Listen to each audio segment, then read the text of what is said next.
you've ever walked down Main Street at Disneyland or Disney World, you may have noticed names painted on the windows. These names aren't random.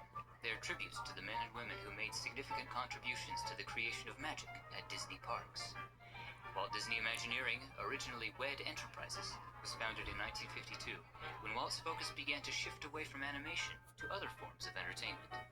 The purpose of this new enterprise? To design and build Disneyland. For this final chapter of our tour, we'll remember some of the talented Imagineers, artists, and performers who brought the magic of Disney off the screen and into the real world at Disney parks. Disneyland. In 1952, Walt hired art director Richard Irvine to act as a liaison between Disney and an architectural firm that would build Disneyland. Irvine convinced Walt that his own artists were among the best to design the park. Disneyland would be made with a cinematic eye rather than an industrial eye. Thus, Walt formed WED Enterprises, where Irvine would be a senior figure in the construction of Disneyland and later Disney World. Throughout his near 20-year career at Disney Imagineering, Irvine would oversee the design and planning of all of the park's attractions, including Pirates of the Caribbean, It's a Small World, and the Haunted Mansion.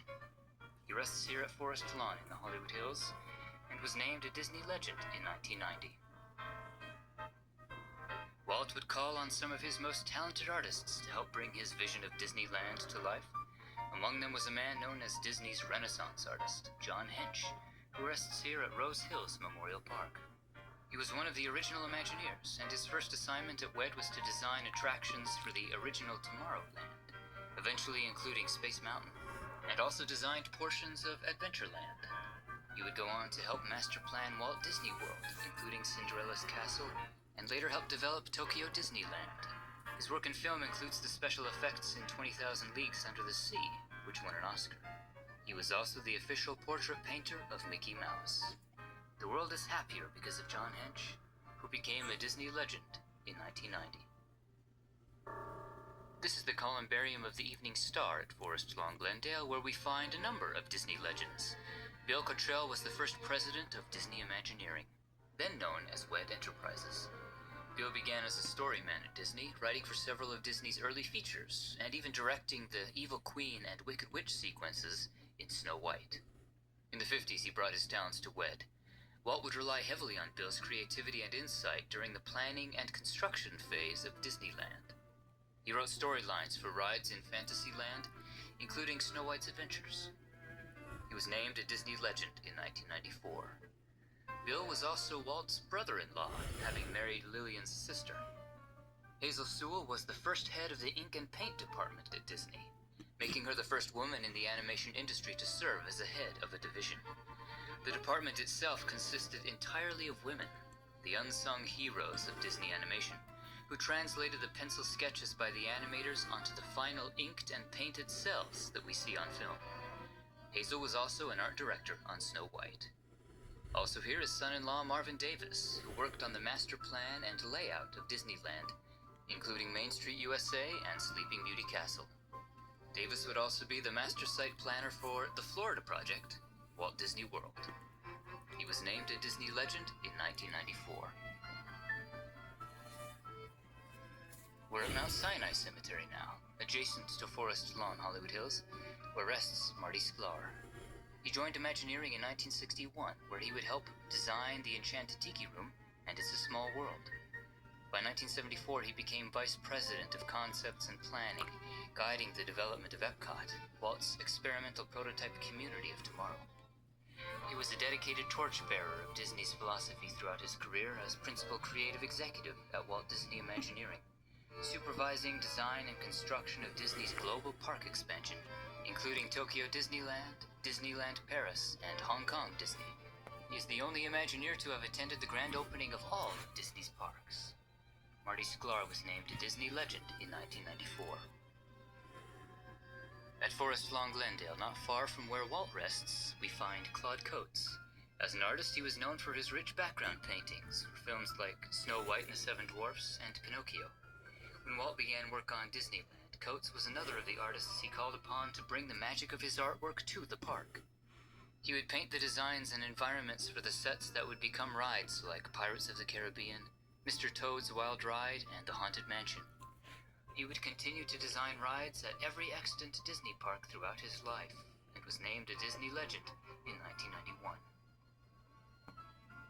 We're back at Forest Lawn in the Hollywood Hills. Frank Wells was the president of the Walt Disney Company between 1984 and 1994. During his tenure, the Walt Disney Company saw unprecedented growth. With Michael Eisner, he was a key supporter of expanding Disney parks, with rides like Star Tours, Splash Mountain, and Indiana Jones.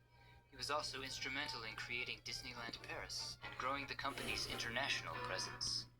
Tragically, Wells died in a helicopter crash in 1994. A building at the Walt Disney Studio was named in his honor, and he became a Disney legend in 1994. Actors and performers aren't only seen on the screen. Disney has called on the talents of many to entertain us right within the parks.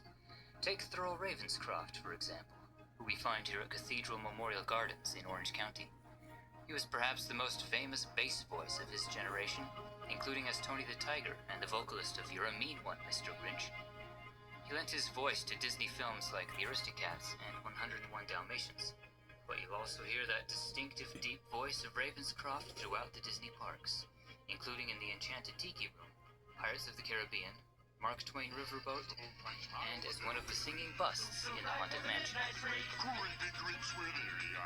He was named a Disney legend in 1995.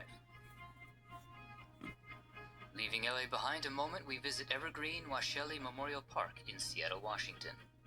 Here we find the final resting place of Betty Taylor, known to a generation of Disneyland visitors as Slewfoot Sue. She performed as Slewfoot Sue in Disneyland's Golden Horseshoe Revue with partner Wally Bogue, beginning in 1956 for an astounding 45,000 performances over 31 years. An estimated 10 million people watched her perform over the years. When he caught them crooked villains, why, he knocked out all their blood. And that is why there's gold in them thar hills. She died one day after her performing partner, Wally Bogue, and they were both named Disney Legends in 1995. One of the great innovations that Disney brought to its parks from the 1964 World's Fair was audio animatronics. Audiences were stunned when they saw a moving, talking Abraham Lincoln in Great Moments with Mr. Lincoln. We're at Los Angeles National Cemetery, where rests Royal Dano, the man Disney called on to provide the voice of Abraham Lincoln. The world has never had a good definition of the word liberty. Dano had played Lincoln on TV a number of times, and was therefore the perfect choice. We're at Inglewood Park Cemetery now, southwest of LA. Here we find the final resting place of Disneyland's first Tinkerbell, Tiny Klein. The diminutive star began her career as a circus performer. In 1961, Walt began to look for a performer to wow crowds at Disneyland as Tinkerbell, flying over the castle. At the age of 70, Tiny Klein was cast in the role of Tinkerbell, flying over crowds on a wire from Sleeping Beauty's castle to the Matterhorn during the fireworks show at night. She played the role until her death in 1964. We head north to Holy Cross Cemetery to find our next legend of Disney parks, Xavier Atencio, known as X Atencio. He began as an animator and story writer at Disney, including for Fantasia and Winnie the Pooh. Disney recruited X to write stories and narrations for rides. It was X who wrote the script for Pirates of the Caribbean. They were having fun, and they were just a bunch of fun-loving pirates. Not only that, he penned the lyrics for the song Yo Ho Yo Ho of Pirates Life for Me. And you can hear the voice of X as the talking skull at the beginning of the ride. His next major contribution to the park was writing the script for the Haunted Mansion and the lyrics for the Grim Grinny Ghosts song. He lived to be 98 and was named a Disney legend in 1996. And in addition to having a window, X is one of several Imagineers whose name you'll see engraved on the tombstones at the Haunted Mansion. Our final stop on our tour through the animated graveyards of Disney brings us back to where we started, at Forest Lawn, Glendale. The millions of visitors to Disneyland may not know the name of Leota Toombs, but they certainly know her face, as the character of Madame Leota in the Haunted Mansion, also named for her. Leota began her career at Disney in the ink and paint department, and would eventually take her skills as a craftswoman to WED, working on attractions like Pirates of the Caribbean and the Haunted Mansion. They needed a model for the disembodied head of a gypsy woman in a crystal ball in the haunted mansion, and Leota was chosen for her exotic look. Though as mentioned earlier, the overdubbed voice was Eleanor Audley. But the voice that you hear at the end of the ride, little Leota urging you to hurry back, is the actual voice of Leota Toombs. Hurry back. She was named a Disney legend in 2009. Be sure to bring your death certificate. And that concludes our tour. What are some of your favorite Disney memories? Share them in the comments below, and as little Leota said, hurry back. For more famous grave tours. Thanks for watching. We'll see you on the next one.